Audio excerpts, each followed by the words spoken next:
একটা ছেলে অথবা একটা মেয়ের কারণে কিন্তু একটা সম্পর্ক নষ্ট হয় না। অনেক সময় দেখা যায় যে দুজনকে অনেক ভালোবাসার পরেও ওই সম্পর্কটা টিকে না, যার কারণ হচ্ছে তাদের ফ্যামিলি। হয়তো ছেলের ফ্যামিলি মানে না অথবা মেয়ের ফ্যামিলি মানে না। আবার অনেক সময় দেখা যায় যে ছেলের ফ্যামিলি মানলে মেয়ের ফ্যামিলি মানে না, আবার মেয়ের ফ্যামিলি মানলে ছেলের ফ্যামিলি মানে না। আমি একজনকে ভালোবাসতাম, ওই মেয়েটাও আমাকে অনেক ভালোবাসতো। তারপরও ওই মেয়েটাকে পাওয়া হলো না। তার মূল কারণ হচ্ছে মেয়েটার ফ্যামিলি। আমার ফ্যামিলিকে আমি রাজি করার পরেও ওই মেয়েটাকে আমি পাই নাই।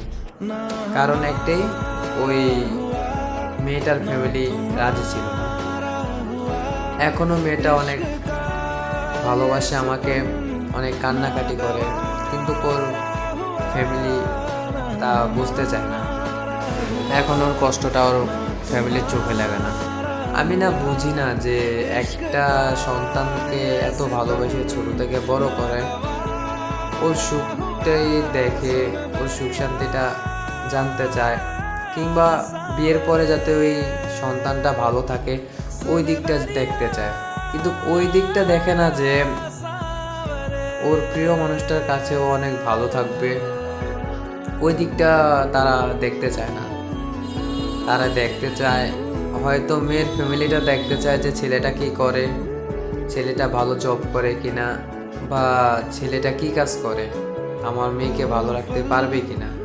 অনেক সময় দেখা যায় যে টাকার কাছে মেয়েটাকে বিক্রি করে দেয়, বড়লোক ছেলে দেখলে বিয়ে দিয়ে দেয়, তারপরে দেখা যায় যে মেয়েটা হয়তো সুখে থাকে না, তখন আফসোস করে। তো আমি বুঝি না যে কেন এমনটা করে মেয়ের ফ্যামিলি, যে ওই মেয়েটা ওই ছেলেটাকে এত ভালোবাসে, তাদেরও তো উচিত যে ওই ছেলেটার কাছে মেয়েটাকে দেওয়া, যাতে পরবর্তীতে তারা দুজনে সুখী থাকে। কিন্তু ওই মেয়ের ফ্যামিলিটা তা মানতেই চায় না।